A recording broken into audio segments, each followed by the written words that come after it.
There were a couple things we were interested in, and one was, well, maybe if we do treadmill in the water, aquatic exercise and HydroWorx, perhaps we won't have the same interference phenomenon as we do if we do combining with land exercise. So we designed a study in which we were looking at resistance training by itself, resistance training combined with land treadmill exercise, resistance training combined with aquatic treadmill exercise, and then the HydroWorx aquatic exercise by itself.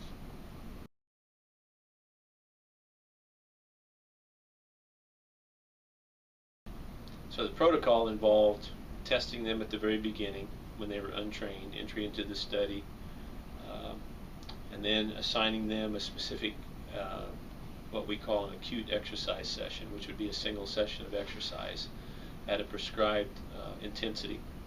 But we would take a muscle biopsy, take blood before that exercise session, and then again after, the next day after, and then again 12 weeks later after training would repeat that.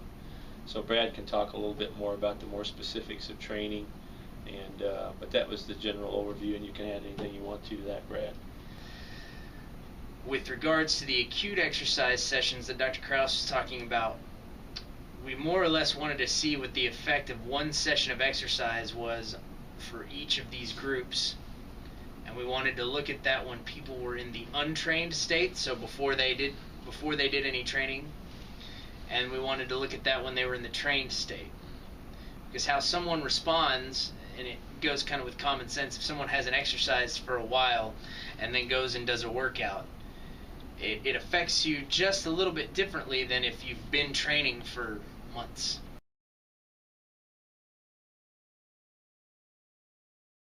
We started them at a relatively low intensity, with each exercise having a warm-up set of 8 to 12 reps at 50% of their max, and then followed by 3 working sets at 60% of their max.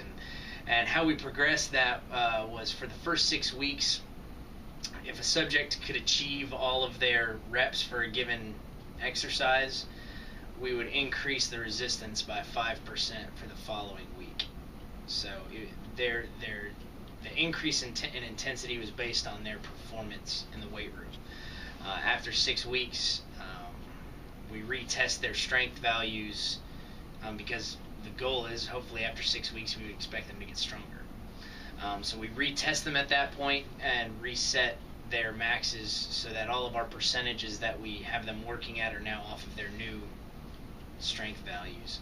And then in the second phase of their weight training program, it was more of a strength-based program where we had them do a warm-up set of 8 to 12 reps followed by 3 sets of 4 to 8 reps at a higher intensity. And then progress in the same way. Each week they could achieve all their reps, we increase the resistance by 5% for a given exercise.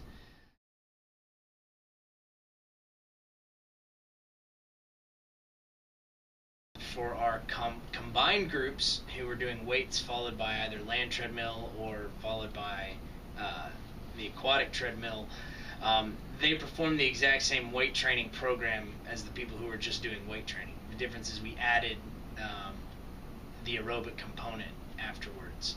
And their exercise prescription was such that we worked them to expending 500 calories per session by the 6th week, starting at 250 and then progressing by 50 calories each week until we got them to 500, where they remained for the rest of the program. And that's 500 calories burned per exercise session total.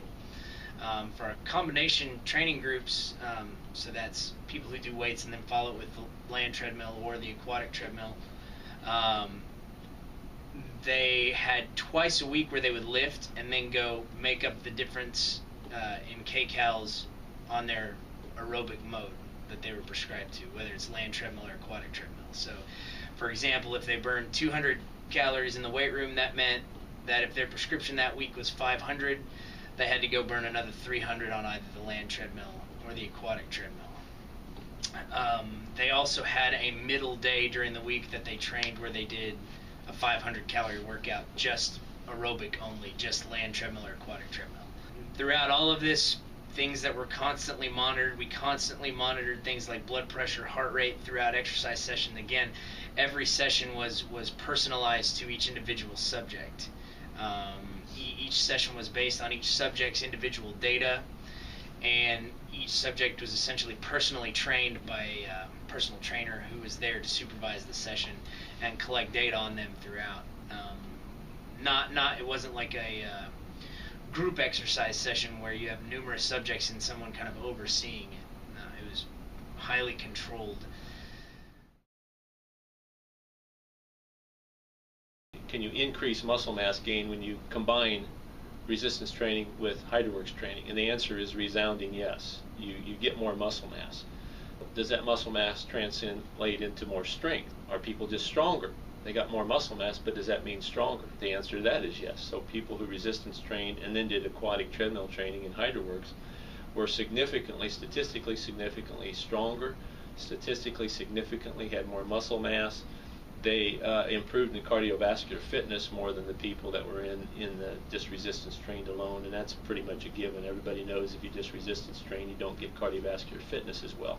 But when you combine resistance training with aquatic HydroWorx exercise, you also get an improvement in cardiovascular fitness that's a lot better than if you just resistance train alone. Well, how about an augmented loss of body fat? And the answer to that is yes, you lose more body fat than if you just do resistance training. How about less muscle soreness? We already answered that question. The answer is yes. You get less soreness if you combine resistance training with aquatic training, HydroWorx training. Reduced inflammation, again, the question is asked, and the answer is yes. It seems like when you follow resistance training with HydroWorx exercise, you do get less inflammation.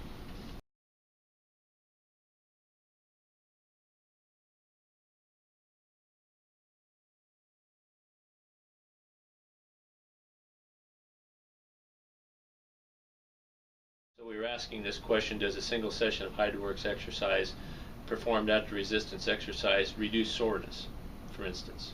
We were addressing that question, and the answer to that is yes. Our results suggest that if you follow resistance training with HydroWorx exercise, you don't get as sore. Well, I think a lot of us kind of knew that, but we documented this with some questionnaire data with our subjects. We also asked the question, well, if you exercise in the water after you do resistance training, do you have less inflammation? And the answer to that is sort of an equivocal yes, because cytokines that suggest inflammation and chronic inflammation, we did show a reduction when you did do aquatic exercise, HydroWorx exercise. Will HydroWorx training combined with resistance training promote greater gains in muscle mass? Yes, we already addressed that issue, and yes, it does. You gain more muscle mass. We said more strength. Yes, you get more strength. And do you get more muscle performance? The answer is yes, as we've already said. Enhanced body fat loss, that one we weren't able to show a significant difference. In fact, the people that did land treadmill after resistance training got a little bit better at losing fat. We don't know why, because they were burning the same number of calories. Muscle soreness, again, yes, you get less muscle soreness when you combine aquatic exercise with resistance training. So really, in most of the things we looked at in this study, when you take resistance training, combine it with aquatic treadmill training, HydroWorx training, there is a benefit in almost every dimension that we measure.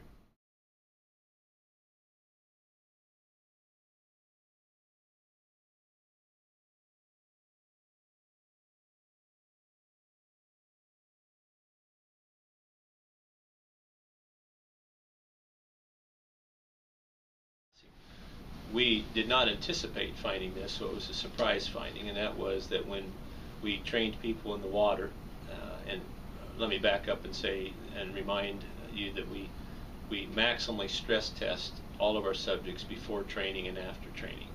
And before training and after training, we use the identical protocol to stress test them. So they're essentially getting on a treadmill. Every 3 minutes, the treadmill stage increases in intensity, and that intensity increase is always the same absolute increase.